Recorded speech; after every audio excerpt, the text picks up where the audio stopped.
always asked in exam and you always fail to score full. So yeah, here are things I'll tell you that how you can score all the marks.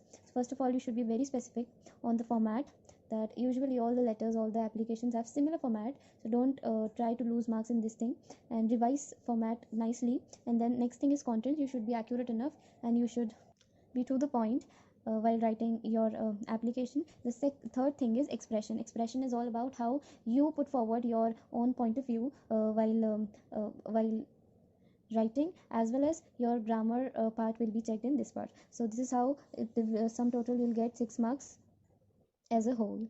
Now let us discuss about the job application format. Okay, so it has got a format similar to that of a letter to an editor. So first of all, you need to have sender's address. So basically it covers 3 lines max. So whatever address is being given in the question, you need to put that address only. And usually if you're appearing for the boards exam, so they make sure that there is all the details regarding the sender address, so that a student would not open up its own identity while writing the paper. So sender's address should be in 3 lines max. Then it comes date. So date should always be in DD wala format, where DD refers to the date, M is month, and Y is your year. Okay. Then receiver's address. So this is the address to whom you're writing, right? So if you're writing specifically a job application, so if it is given in the question, that's well and good. And if nothing is specified, so you can write the human resource manager in first line, and second line wherever their office is located, and then the city. Then the next line you have to write subject. Okay, so subject whatever you're writing, so please specify this word subject. Many a times I've seen people that they leave like they forget to write this part, and they directly begin with the title. So do not forget to write the subject, and whenever you're writing the topic of the application you're looking to submit, so always underline the title. So that's a very important thing, and it is a part of format, please remember. Then you, after that, there's a salutation. So I've written just sir. So either if it is given, like you've given with the gender, so you can write sir or madam, whatever, or if not given, so mention sir slash madam. And there are people, I've seen students who are writing respected and dear and rest of the things. So please avoid writing such things in any of the format which is formal in nature. So please ऐसे respected dear words use ना करें when you're writing a formal any formal letter or anything. Okay, so this is what I've explained you about all this. So till here, after everything you need to leave a line. Everything you have to leave a line. Sender's address के बाद भी, date के बाद भी, receiver's address के बाद भी, subject के बाद भी, sir के बाद भी. Also like I want to mention this thing specifically. यहाँ पर अगर आप सेंडर्स एड्रेस में कॉमा लगा रहे हो, so that will be okay. ठीक है, आप डेट में कॉमा लगा रहे हो, that will be okay. Receiver's address में कॉमा लगा रहे हो, that will be okay. But subject में कॉमा की ज़रूरत नहीं है, कभी भी सब्जेक्ट में कॉमा नहीं लगाएंगे. And also after salutation many of the people put a comma. And अगर कोई एक अच्छा टीचर, आपका एक अच्छा इन्विजिलेटर चेक करने आता है अगर आपकी कॉपी, तो वो इस कॉमा को देख के फॉर्मेट के मार्क्स काटेगा. तो ये कॉमा प्लीज़ ना लगाएं. उसके बाद आता है एक लाइन छोड़ें. So that's your wish. After salutation if you want to leave a line you can, if you don't, so just start your body. So basically in most of the letters, whether it is of formal nature or informal, there are 3 paragraphs. Similarly, in job application too, there will be 3 paragraphs listed, wherein first will be introductory, second paragraph would have some details regarding the job and the candidate, and the third paragraph would be an appeal to the one whom you're sending the like the application. Okay, so this is what is body. So maximum to maximum 4 to 5 line each paragraph needs, not more than that. And every paragraph starts with a very left margin. Okay, so this whole format goes in the left margin, and please maintain this thing throughout your writing system, right? Then after completing with your paragraph 1, 2 and 3, you need to leave a line. You need to write here thank you. Then again leave a line. Then you can write yours faithfully, or maybe sorry there'll be only one L, or you can write yours sincerely, whatever you wish. Then you need to put your name. So in the flow, basically I've seen people doing, generally what does they do कि they put their own name. So try not to do the same thing, और flow में आके ऐसा मत लिखना. अपना नाम नहीं, यहाँ पर जो नाम आपको क्वेश्चन में गिवन है आपको वही लिखना है. If designation is mentioned there, so put that, और अगर designation नहीं है तो you can go with your signature. Okay, so that's the perfect format for a job application. You'll be following this format, so 110% you'll be not losing any of the marks. But then another half of the application, that is your CV, resume or bio data, is again a very essential and very important part. And I would like to add one more point, that when you're starting a job application, it should be on the very fresh page. Do not do any kind of कंजूसी कि भाई यहाँ पर question खत्म हुआ है तो मैं यहीं से चालू कर दूँ। प्लीज़ नए पेज से ही एप्लीकेशन या फिर जितने भी फॉर्मल लेटर्स वगैरह होते हैं नए पेज से चालू होते हैं, ठीक है। और फिर उसके बाद अगर आप रेज्यूमे, CV या बायोडेटा भी लिखेंगे तो उसको भी आपके लेटर के कंप्लीट होने के बाद न्यू पेज से चालू करिएगा प्लीज़। यानी कि अगर आपका लेटर 1.5 पेज में आया है तो leave that half page and use the new one, और फिर उसमें आप बाकी की चीज़ें मेंशन करोगे CV में, बाकी के details. Okay, so CV contains basically of personal info, then professional info, और फिर उसके बाद हम लोग कुछ सैलरी वगैरह देखते हैं।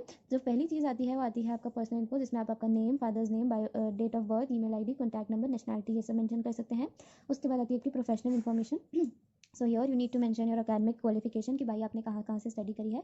तो 12th आपने कहाँ से पास किया, उसके बाद आपने UG PG जितनी भी डिग्री ली है वो सब आपको यहाँ पर प्रॉपरली मेंशन करना है, ठीक है। और अगर आप ये तीनों चीज़ें अच्छे से करते हैं उसके बाद आता है experience. So if you had any experience in the past so you also have to mention that, और कहाँ क्या करते थे वो पूरा कंपनी का प्रॉपर नाम वगैरह वगैरह लिखना इज़ अगेन इंपॉर्टेंट। और अगर आपको ड्यूरिंग योर स्टडीज़ या फिर कभी भी आपको कुछ स्कॉलरशिप जैसा कुछ मिला है तो आपको वो भी यहाँ पर मेंशन कर देना चाहिए। उसके बाद आती है third the most important thing, पैसा, ठीक है। तो यहाँ पर आप बोलते हो सैलरी ड्रॉन, सैलरी एक्सपेक्टेड, मतलब कि आपको अभी तक कितनी सैलरी मिलती थी, what ever you had done, और आप कितनी एक्सपेक्ट कर रहे हैं इस जॉब से। उसके बाद references, what do you mean by this word references, तो यहाँ पर रेफरेंसेज का मतलब कि whatever data you have given. So for the authenticity check, अगर आप किसी का रेफरेंस में नाम देते हो, maybe it is your neighbour, your teacher, your professor, anybody, so you need to give some name of the people to whom company वाले या फिर जो ह्यूमन रिसोर्स मैनेजर है वो कॉन्टैक्ट कर सके, ताकि उसको मतलब to rectify to verify the details. तो यहाँ पर आप आपके कलीग या फिर जिसका भी नाम देना चाहते हो आप दे सकते हो, प्लस उनकी कॉन्टैक्ट डिटेल देना ज़रूरी होता है, like may be it is the number और एनीथिंग, ताकि वो लोग उसको कॉन्टैक्ट कर सके, ठीक है। तो एटलीस्ट इसमें आपको 2 रेफरेंसेस तो देने ही होते हैं। तो अगर आप ये CV में ये सारी चीज़ें प्रॉपरली लिखते हैं तो I will make sure, like I can assure you कि आपका कहीं भी एक भी नंबर कहीं नहीं जा रहा है, और यहाँ पर आकर आपका पूरा जॉब एप्लीकेशन कंप्लीट होता है। Now it's time for some tips I want to share with you while writing the job application. If you are following that it will be very helpful for you to write your application in lesser time with the correct things. So here it is, tips you should follow. So as I've told you that there are 3 paragraphs you need to write. तो भाई format जो होता है ना, ये ऊपर ऊपर की चीज़ें हैं, फॉर्मेट की चीज़ें आपको क्वेश्चन में मिल जाती है, बट जो अंदर जो आपको कंटेंट प्रॉपर्ली लिखना होता है उसमें आपको दिमाग लगाना होता है, और अगर वो भी आसान हो जाए तो मतलब पूरा जॉब एप्लीकेशन में 6 नंबर बहुत आसान हो जाएंगे। तो देखो जो पैराग्राफ 1 होता है, इस ये इंट्रोडक्टरी नेचर का होता है, मतलब इसमें आप लोग क्या करते हो, कुछ स्टार्टिंग लाइन्स वगैरह लिखते हो और अपने मतलब जो भी कैंडिडेट है या फिर खुद के बारे में आप इंट्रोडक्शन देते हो, ठीक है। तो बेसिकली जो स्टार्टिंग लाइन होती है वो एक ही फ्लो में चलती है हमेशा, आपको भी टीचर ने सिखाया होगा स्कूल में, और हर बार जो अगर आपने एग्जाम्पल्स वगैरह भी देखे होंगे तो starting line is like this is with the reference to the advertisement publish in the national daily dated this is, ठीक है। तो ये एक स्टार्टिंग लाइन है और एकदम परफेक्ट लाइन होती है किसी भी जॉब एप्लीकेशन को स्टार्ट करने के लिए। ये डेट जो भी आपने आपके नेशनल डेली में एडवर्टीजमेंट देखा था जिसके रेफरेंस में आप इस जॉब के लिए अप्लाई करने आए हो वो आपको बताना है, और वो नेशनल डेली कब पब्लिश हुआ था उसका डेट भी आपको यहाँ पर मेंशन करना होगा।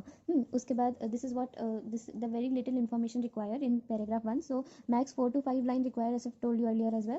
तो उसके बाद आता है आपका paragraph 2। So if you are writing your paragraph 2 तो इसमें इफ़ योर नहीं भैया लिखना ही पड़ता है पैराग्राफ 2, तो आपको एक लाइन छोड़ के पैरा 2 स्टार्ट करना है। इसमें आपको डिटेल्स देनी है, डिटेल्स इन व्हाट कॉन्टेक्स्ट। आपको first of all you need to put the question in your mind कि यार ये जॉब है तो why should I be selected for this post, ठीक है। तो ये आप खुद के दिमाग में सोचना, उसके बाद आप क्यों आप इस लायक हो कि आपको ये जॉब मिले, क्या क्वालिटीज़ हैं, क्या एबिलिटीज़ हैं, क्या प्रोमिस आप करते हो, या फिर I have a good command on English, Hindi and other languages, I am good at tech level and rest of the things. तो यहाँ पर आपको ये आंसर करना है खुद से कि यार आप क्यों इस पोस्ट के लिए एलिजिबल हो। उसके बाद आता है पैराग्राफ 3। ये थोड़ा अपीलिंग नेचर का होता है, जहाँ पर आप क्या करते हो, अपने डिटेल्स और जो भी आपने CV बायोडेटा अटैच किया हुआ होता है उसकी डिटेल्स देते हो। इसके अलावा एक क्लोजिंग लाइन लिखते हो, तो जैसे 4 से 5 लाइन में आपको सब चीज़ें कवर करनी है, पैराग्राफ को एंड करना है। So I think this much would be enough. तो आपको अपनी ऐसे देना है कि I have attached my CV on the next page, so please refer to it और रेस्ट ऑफ द थिंग्स। उसके बाद आपको यहाँ पर लिखना है आपकी एंड लाइन। तो जो एंड लाइन होती है, मैंने आपको बताया स्टार्टिंग लाइन, एंड लाइन भी जो है हमेशा एक सेम फ्लो में चलती है। तो आपको एक पॉजिटिव नेचर के साथ अपना एप्लीकेशन एंड करना है कि looking forward to your positive response ऐसा करके आप इसको एंड कर सकते हैं और फिर thanking your rest of the things जो मैंने आपको बताई है So yeah, आपको let us वो see लिखना how है। toppers write their answer in the answer sheet. This will act as an example for all of us कि जो भी हमने समझा है उसका एक एग्जाम्पल हो जाएगा। तो सबसे पहले उन्होंने अपना रिसीवर्स एड्रेस वही 3 लाइनों में लिखा है। उसके बाद आती है उनकी डेट, तो उन्होंने इसको DDMM वाले फॉर्मेट में लिखा है। तो ये बेस्ट तरीका होता है और आई वुड सजेस्ट आप भी ऐसा ही लिखेगा। उसके बाद नेक्स्ट 3 लाइन्स में उन्होंने अपना रिसीवर्स एड्रेस लिखा है। तो रिसीवर मोस्ट प्रोबेबली उनको जॉब एप्लीकेशन किसी स्कूल में देना होगा, तो उनका जो लाइक रिसीवर्स के लिए जो डिटेल है वो द प्रिंसिपल, फिर उसके बाद स्कूल का नाम और फिर उसके बाद स्कूल कहाँ लोकेटेड है, वो 3 चीज़ें इन्होंने यहाँ पर मेंशन की हुई है। तो my point is whatever given to you in the question is what you have to write in the answer. Do not deviate। और बहुत ऐसे नई चीज़ें क्रिएटिवनेस लाने के लिए बहुत एक्स्ट्रा मटेरियल नहीं लिखना होता है इसमें। English is all about writing things in on to the point ways, ठीक है। उसके बाद आता है यहाँ पर सब्जेक्ट, तो उन्होंने केवल इतना पार्ट सब्जेक्ट का हाईलाइट किया है, लेकिन ये भी सब्जेक्ट का हाईलाइट होना ही चाहिए। Like this part of your subject has to be highlighted, क्योंकि ये वाला जो पार्ट होता है being a reader you will not read कि उसने फॉर्मेट सही लिखा है कि नहीं। आप सबसे पहले ये रीड करोगे कि भाई ये लेटर जो है वो किस मैटर में है, तो वो आपको सब्जेक्ट से यानी इस टाइटल से ही पता चलेगा। तो इसको हाईलाइट करना बहुत ज़रूरी होता है। उसके बाद इन्होंने यहाँ पे सैल्यूटेशन लिखा है, सो यू कैन नोटिस यहाँ पर उन्होंने कोई रिस्पेक्टेड कोई डियर नहीं लगाए, कोई कॉमा नहीं है, केवल सर लिखा है। अगर जेंडर गिवन है तो आप सर या मैम लिखो, नहीं है तो सर स्लैश मैम दोनों लिखो, ठीक है। उसके बाद उन्होंने I saw your school advertisement, जैसे मैंने ओपनिंग लाइन बताई थी, उन्होंने एक न्यूज़पेपर का रेफरेंस देकर ही अपना स्टार्ट करा है अपना एप्लीकेशन का फर्स्ट पैराग्राफ। और फिर उसके बाद आता है और फिर उसके बाद जो है उन्होंने अपना सेकंड पैराग्राफ में वही लिखा है कि आई एम हार्ड वर्किंग, और जो है मैं मतलब why I should be chosen for this purpose, और ये पॉलिटिक्स साइंस पढ़ाएंगे वहाँ पर, और जो भी उनको बोला जाएगा वो पूरे अपने सिंसियरिटी के साथ काम करेंगे रेस्ट ऑफ द थिंग। तो ये उन्होंने इस तरह से अपना सेकंड पैराग्राफ एंड करा। और थर्ड पैराग्राफ में इन्होंने यही मेंशन करा, एक होप दिया है कि whatever you will be telling और whatever orders you will be giving I follow them. और जो है इन्होंने लास्ट में लिखा है I would be available for the walk in interview as per your convenience, ठीक है। तो यहाँ पर उन्होंने एक होप वाली लाइन छोड़ी हुई है कि यार आई एम लुकिंग फॉरवर्ड कि आप मुझे इंटरव्यू के लिए कॉल करें। उसके बाद मैंने नॉर्मल सा थैंक यू लिखा है, so if you want you can leave a line and then you can put this thing, और if you are putting just after the end of the paragraph that will also go. और फिर yours faithfully, तुम्हारा नाम and signature, designation is given, दो इस I mean job application में designation required नहीं होता है क्योंकि we are seeking job right now, right. उसके बाद उन्होंने जो है रेज्यूमे उन्होंने यही वाले पेज से स्टार्ट कर दिया है, but my personal advice to you all is to go for the fresh page rather using this thing, okay। and also one more point I wanted to clear to you कि हर part इन्होंने हर paragraph इन्होंने 3 से 4 या फिर 3 4 5 line में इन्होंने किसी भी तरह कवर करा, एंड अप करा है। तो according to your word limit this is what you are required to do. बड़ी हैंड राइटिंग है तो 5 लाइन लग जाएगी, छोटी है तो 3 4 लाइन में ही हो जाएगा। उसके बाद इन्होंने यहीं पे बायोडेटा स्टार्ट कर दिया है, जिसमें इन्होंने पहले तो अपना पर्सनल इन्फॉर्मेशन दिया है, उसके बाद मैरिटल स्टेटस और फिर नेशनैलिटी, ईमेल आईडी, वही सब चीज़ें जो मैं आपको बताई। और फिर यहाँ पर उन्होंने एक्सपीरियंस की बात नहीं, यहाँ से लेकर यहाँ तक उन्होंने अपने एक्सपीरियंस, क्वालिफिकेशन, स्कॉलरशिप्स वगैरह की बात की हुई है। तो आपको भी ये सारी चीज़ें पॉइंट टू पॉइंट जो है मेंशन करनी है, बिकॉज दिस इज़ हाउ जितना आप डिटेल दोगे उतना ज़्यादा आपके चांसेस होते हैं कि यू गेट अ कॉल, है ना। और ऑफ कोर्स जो जो डिटेल्स वहाँ पर चाहिए वो तो आपको मेंशन करना ही है। उस वजह से सैलरी ड्रॉन, सैलरी एक्सपेक्टेड, ये सब चीज़ें लिखी है। तो इस तरह से उन्होंने अपना जॉब एप्लीकेशन को फुल्ली एंड करा है, और यही एक परफेक्ट तरीका है लिखने का। तो मैंने मेरी तरफ से चीज़ें ऐड करी इसमें जो मुझे लगा, और यही आपको फॉलो करना है। तो I feel that this video must have been a very helpful video for you all, और I hope that you must have got everything clear in your mind without any query. But still, if some query you have, so you can ask in the comment section below. So thank you all.